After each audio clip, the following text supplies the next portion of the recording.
428장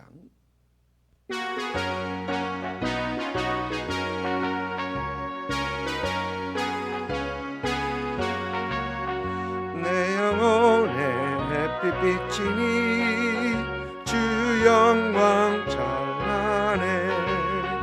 이 세상 어떤 빛보다 이 빛 더 빛나네. 주의 영광 빛난 광채 내게 비춰 주시옵소서.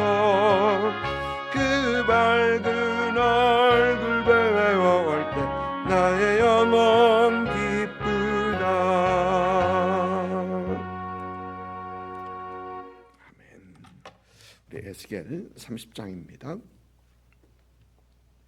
에스겔서 30장 10절부터 26절까지 에스겔서 30장 10절부터 26절까지 우리가 잠목소리로 같이 읽습니다. 주 여호와께서 이같이 말씀하셨느니라. 내가 또 바벨론의 느부갓네살 왕의 손으로 애굽의 무리를 끊으리니 그가 여러 나라 가운데 강포한 자기 군대를 거느리고 와서 그 땅을 멸망시킬 때에 칼을 빼어 애굽을 쳐서 죽임 당한 자들로 땅에 가득하게 하리라. 내가 그 모든 강을 마르게 하고 그 땅을 악인의 손에 팔겠으며 타국 사람의 손으로 그 땅과 그 가운데에 있는 모든 것을 황폐하게 하리라. 나 여호와의 말이니라. 주 여호와께서 이같이 말씀하셨느니라. 내가 그 우상들을 없애며 신상들을 높 가운데에서 부수며 애굽 땅에서 왕이 다시 나지 못하고 하고 그 땅에 두려움이 있게 하리라.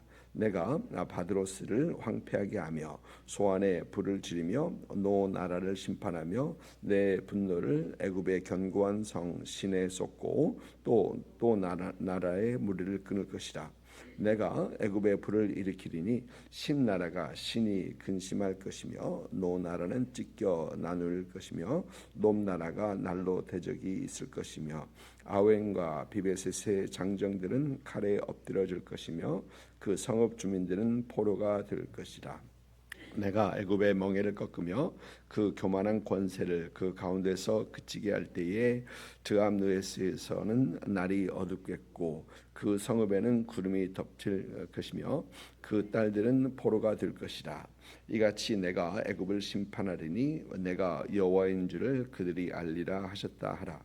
11째 해 첫째 달 7째 달의 날에 여호와의 말씀이 내게 임하여 이르시되 인자야, 내가 애굽의 바로 왕의 팔을 꺾었더니 칼을 잡을 힘이 있도록 그것을 아주 싸매지도 못하였고 약을 붙여 싸매지도 못하였느니라. 그러므로 주 여호와께서 이같이 말씀하셨느니라. 내가 애굽의 바로 왕을 대적하여 그 두 팔 곧 성한 팔과 이미 꺾인 팔을 꺾어서 칼이 그 손에서 떨어지게 하고 애굽 사람을 문 나라 가운데로 흩으며 뭇 백성 가운데로 해칠지라. 내가 바벨론의 왕 팔에 경고하게 하고 내 칼을 그 손에 넘겨주려니와 내가 바로의 팔을 꺾으리니 그가 바벨론 왕 앞에서 고통하기를 죽게 상한 자의 고통하듯 하리라. 내가 바벨론 왕의 팔은 들어주고 바로의 팔은 내려드릴 것이라. 내가 내 칼을 바벨론 왕의 손에 넘기고 그를 들어 애굽 땅을 치게 하리니 내가 여호와인 줄을 그들이 알리라. 내가 애굽 사람들을 나라를 가운데로 흩으며 백성들 가운데로 해치리니 내가 여호와인 줄을 그들이 알리라. 아멘. 에스겔서 25장부터 32장까지는 유다 주변에 있는 나라들을 향한 하나님의 심판의 말씀이 선포되고 있습니다. 25장부터 28장까지는 암몬, 모압, 그리고 에돔, 블레셋, 그리고 위쪽으로 두로와 시돈, 이렇게 6나라들을 향한 말씀이었습니다. 그 중에 두로를 향한 말씀이 26장부터 시작해서 28장 19절까지 가장 길게 선포가 되고요. 그다음에 29장부터 32장까지는 이제 애굽을 향한 심판의 말씀이 이제 선포되고 있습니다. 애굽을 향한 이 심판을 학자들은 여섯 개의 심판을 모아놓은 거다. 아니면 또 7개로 혹은 보기도 합니다. 어제 살펴봤던 말씀은 보니까 27째 해에 선포된 그런 말씀이다라고 합니다. 이 27째란 해는 유다가 바벨론으로부터 2차 침공을 받아 그때 유다 왕 여호야긴이 포로로 사로잡혀가고 그때 에스겔 선지자도 함께 포로로 사로잡혀갔는데 그때부터 27년째라는 얘기입니다. 그리고 또 이 해는 바벨론이 예루살렘을 함락시킨 후에 그 다음에 두로를 침공하는데 공격하는데 이 공격이 13년 동안 무려 13년 동안 이어집니다. 그런데 이 전쟁에서 결국은 바벨론이 이기긴 합니다. 그러나 그 전쟁에서 얻은 것이 없습니다. 얻은 것이 없는 헛된 좀 득이 안 되는 그런 전쟁이었었죠. 왜냐하면 그 두로는 자신들의 모든 가진 것들을 옆에 있는 섬으로 가까이 있는 1km 정도 떨어진 그 섬으로 다 옮겨 버렸기 때문에 그들은 바벨론은 그 전쟁을 하고서도 얻은 게 없었죠. 하나님께서는 이제 바벨론을 들어서 하나님의 몽둥이로 쓰시는데 아수르를 심판하시고 이스라엘 북왕국 이스라엘을 심판하시고 또 주위에 있는 죄송합니다. 이스라엘이 아니라 남왕국 유다였네요. 남왕국 유다를 심판하시고 그 다음에 주위에 있는 나라들을 심판하십니다. 그리고 두로도 그 하나님의 심판을 피하지 못했던 것입니다. 그러면서 두로는 약 1km 떨어진 그 섬으로 피신을 하고 또 거기에서 버티고 또 그들의 모든 재물들을 다 그쪽으로 옮겨가서 바벨론은 승리를 하는데 그들은 전쟁에서 얻은 전리품들을 건지지 못했던 것입니다. 그래서 하나님께서는 이제 하나님의 몽둥이로 하나님의 도구로 쓴 이 바벨론에게 이제 애굽을 그 수고의 대가로 주시겠다라고 하신 겁니다. 애굽을 쳐서 애굽에서 그들의 대가를 얻게 하겠다라고 지금 하나님께서 말씀하신 것입니다. 어느 학자들을 보면은 오늘 말씀 10절부터 19절까지는 이 날짜가 하나님께서 주신 말씀의 날짜가 나오지 않습니다. 어느 학자들은 1절부터 이어지는 19절까지 이어지는 말씀으로 보기도 하고 또 다른 학자들은 이걸 하나님께서 다른 시기에 주신 말씀 그러나 날짜가 기록되지 않은 그런 다른 말씀으로 보기도 합니다. 하나님께서 이 애굽을 심판하시는 그 이유를 보면은 29장에서 앞부분에서 보면은 바로 자신이 나일강을 만들었다라고 하는 그 어떤 교만, 그러니까 창조주 하나님을 고백하지 않고 신하지 않고 자기가 마치 창조주인 것 마냥 그렇게 해서 여기는 그 바로를 심판하시겠다라고 하신 이유가 첫째 이유였고, 두 번째는 이 애굽은 유다나 다른 주변에 있는 나라들이 그들을 기대고 의지하려고 하는데 그들은 부서지는 갈대 같은 존재, 그러니까 의지할 수 없는 그런 존재이다. 또 그들은 그 유다나 다른 나라들에게 마치 우상처럼 여겨졌던 겁니다. 하나님께서는 그래서 이 애굽을 심판하시겠다라고 하셨습니다. 그런데 오늘 말씀을 보니까 오늘 말씀에서는 이제 하나님께서 애굽을 심판하시는 이유를 두 가지를 더 말씀하십니다. 첫째가 그들의 우상, 애굽이 섬기는 우상들에 대해서 하나님께서는 말씀하십니다. 13절을 보니까 내가 그 우상들을 없애며 신상들을 높 가운데서 부수며라고 말씀하십니다. 우상 숭배하는 그 애굽을 하나님께서는 그저 보고만 계시지 않으시겠다라는 것입니다. 여러분, 여기서 우리는 한 가지 생각하는 것은 우상 숭배는 하나님을 섬기는 사람들에게만 우상 숭배가 죄가 아니라 모든 사람들, 하나님을 하나님으로 여기지 않고 하나님을 섬기지 못하는 않는 그런 사람들에게도 우상 숭배는 여전히 죄라는 것입니다. 분명히 죄라는 것입니다. 어떤 사람들은 우상 숭배하는 것이 죄인 줄도 모르고 또 죄로 여기지 않고 그렇게 자기의 종교라고 생각하면서 그렇게 살아가는 사람들이 있습니다. 그런데 아무리 그렇다 하더라도 우상 숭배는 죄라는 것입니다. 여러분, 우리는 종교의 자유가 허락된 이 나라에서 살고 있습니다.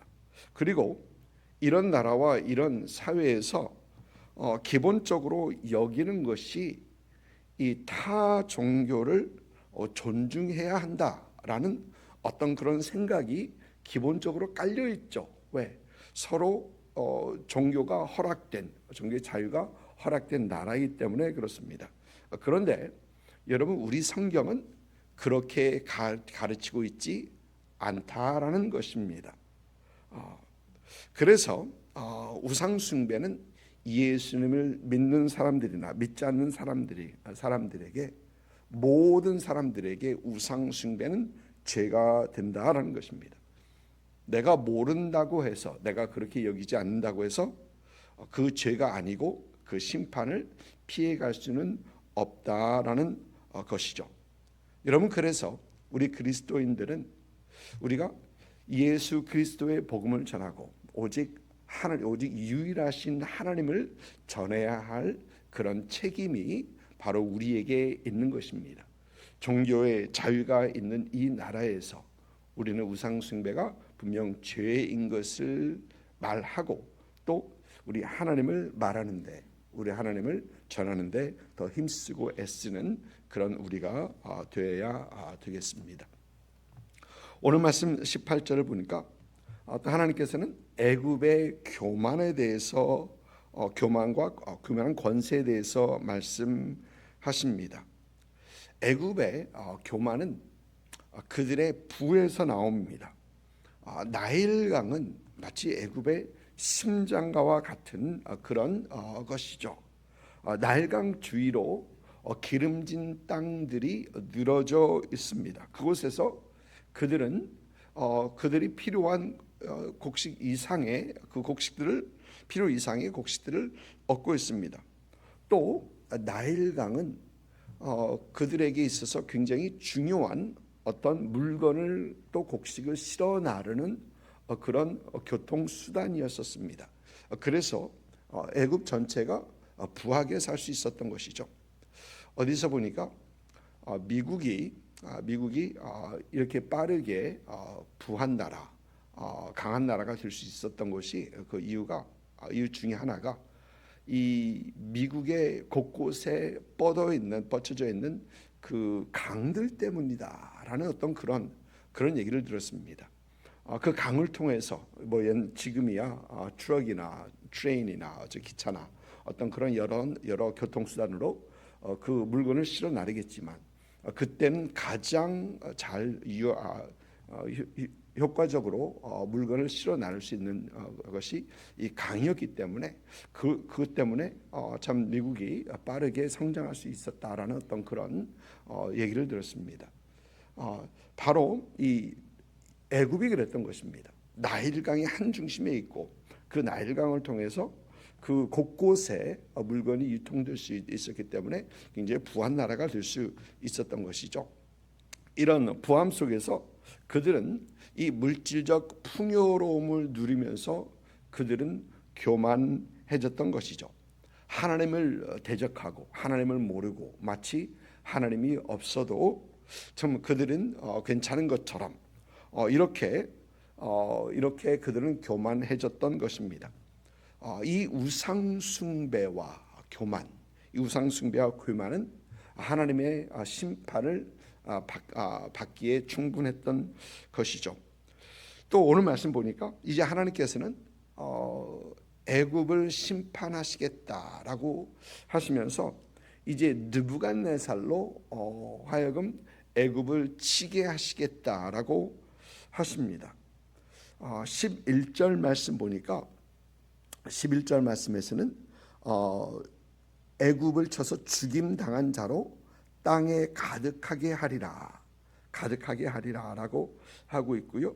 12절에서는 보니까 내가 그 모든 강을 마르게 하고라고 하십니다. 애굽이 가장 의지하는 것, 그들의 심장부를 하나님께서는 마르게 하겠다라고 제거하겠다라고 하신 것입니다. 또 모든 것을 황폐하게 하리니라고 말씀하십니다. 또 뿐만 아니라 애굽뿐만 아니라 애굽과 동맹 관계에 있는 그 모든 나라들 보니까 바드로스가 있고요, 노비 있고요, 소안이 있고요, 노나라가 있고요, 신나라가 있고요. 이 모든 나라들을 하나님께서는 심판하시겠다라고 합니다. 여러분, 애굽과의 이 애굽과 동맹 관계에 있는 이 나라들은 유다가 그랬던 것처럼 하나님보다 애굽을 더 의지하려 하는 그런 나라들입니다. 그들은 innocent bystander, 그러니까 옆에서 무죄하게 죄가 없는 그의 옆에 있는 사람이 아니라는 것입니다. 그들은 애굽과 함께 우상 숭배를 하고 마치 애굽이 그들의 마지막 최고의 보호자가 되는 것처럼 여기면서 하나님을 모르고 하나님을 섬기지 않고 우상 숭배하고 있었던 것입니다. 그래서 하나님께서는 그들도 심판하시겠다라고 하시는 것입니다. 여러분, 우리 삶 속에서 우리는 이런 말씀을 보면서 참 하나님을 섬기는 것이, 하나님을 올바로 섬기는 것이 얼마나 중요한지, 하나님이 누구신지 알고 하나님을 올바로 섬기는 그런 삶의 중요함을 다시 한번 보게 되는 것이죠. 또 오늘 말씀 20절부터 보니까 20절부터는 열한째 해 첫째 달 일곱째 날에 하나님의 말씀이 주어졌다라고 합니다. 이때는 바벨론이 예루살렘을 에워싸면서 전쟁을 하고 있었을 때입니다. 이때는 유다가 멸망하기 전 3개월 전입니다. 바벨론의 공격이 굉장히 거칠고 거셌었는데 이때 유다 왕 시드기야는 여전히 바벨론에게 항복을 하지 않고 있습니다. 예레미야 선지자는 당시 모든 왕과 고관들에게 바벨론에게 항복을 하는 것이 하나님께서 원하시는 것이다 라고 하면서 외칩니다. 그 이유는 항복을 하면서 살아남을 수 있다는 것입니다. 항복을 하지 않으면 다들 죽는다는 것입니다. 그래서 살아남기 위해서 항복을 하는 것이 항복을 하라라고 계속해서 말을 합니다. 그러나 유다 왕 시드기야는 그 바벨론에게 항복을 하지 않고 있습니다. 계속해서 버티고 있습니다. 왜 그렇습니까? 그가 의지하는 것은 애굽이기 때문에 그렇습니다. 그는 애굽이 와서 그들을 도울 것이다라고 생각하면서 그들을 돕기만은 기다리면서 애굽에게 손을 내밀고 있었던 것이죠. 그러나 하나님께서는 그렇게 말씀하지 않으십니다. 하나님께서 오늘 말씀 보니까 애굽을 의지하는 유다가 의지하는 그 애굽은 이제 팔이 부러질 것이고 그들은 부러진 팔로서 칼을 들 만한 힘도 없을 어떤 그런 비참한 모습으로 떨어질 것이다라고 하십니다. 하나님께서 들어주시는 그 손은 애굽의 손이 아니라 바벨론의 왕을 손에 들어줄 것이다라고 하나님께서는 말씀하고 있는 것이죠. 그래서 유다가 애굽을 의지하는 그것, 하나님 대신 의지하는 그것을 하나님께서는 그들은 완전히 하나님 꺾으시고 하나님께서 치시겠다라고 하시는 것입니다. 그런데 이렇게 애굽을 의지하는 것은 사람은 시드기야뿐만 아닙니다. 유다에 있는 그 백성들뿐만 유다 사람들뿐만이 아니라 에스겔 선지자는 그가 바벨론으로 포로 잡혀가 있는 그 상황에서 그는 바벨론의 포로로 있는 유대인들에게 하나님의 말씀을 선포하고 있습니다. 포로로 잡혀가서 그곳에서 포로로 잡혀가 있는 그들에게 선포하시는데 그 이유는 바벨론의 포로로 잡혀가 있는 유대인들 중에서도 여전히 애굽을 바라보고 있는 사람들이 많았던 것이죠. 그들이 하나님 앞에 온전히 하나님을 섬기지 못하고 하나님을 의지하지 못하고 그들은 바벨론의 공격을 당해서 이제 포로로 잡혀가 있는 그런 그들인데 그들이 왜 포로로 잡혀가 있는지 그들이 왜 그런 상황 속에 있는지를 깨닫지 못하고 여전히 하나님을 바라보지 못하고 여전히 애굽을 바라보고 있는 그들이었기 때문에 에스겔 선지자는 그들에게 하나님의 말씀도 선포하고 있는 것입니다. 여러분 오늘 말씀에서 우리는 다시 한번 생각해 봅니다. 우리가 과연 섬기는 하나님은 어떤 하나님이실까? 우리가 섬기는 그 신은 무엇인가? 우리는 하나님 외에 그 다른 것을 우리가 의지하고 있진 않은가라는 것을 다시 한번 생각해 봅니다. 하나님께서는 하나님 외에 섬기는 그것이 있다면 하나님께서는 그것을 제거하시는 하나님이십니다. 여러분 왜 그렇습니까?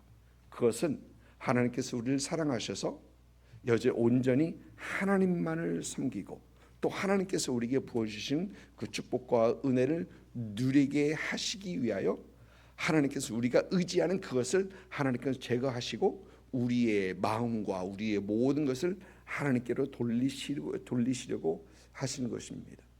하나님께서 우상을 제거하실 때 우리는 우리 삶에 있는 그 모든 것들 하나님 외에 우리가 의지하는 것을 온전히 내려놓고 온전히 다시 한번 하나님만 바라보고 하나님만을 의지하는 그런 우리의 삶이 되어야 합니다. 내가 지금까지 의지하고 있었던 그 모든 것들 이것들 다 내려놓고 우리 마음을 하나님께로 돌리고 그 인도하신 하나님 우리를 이끌어 주시는 하나님을 따라가는 그런 우리가 되어야 합니다. 이런 여러분들 될 수 있기를 주님의 이름으로 축복을 드립니다.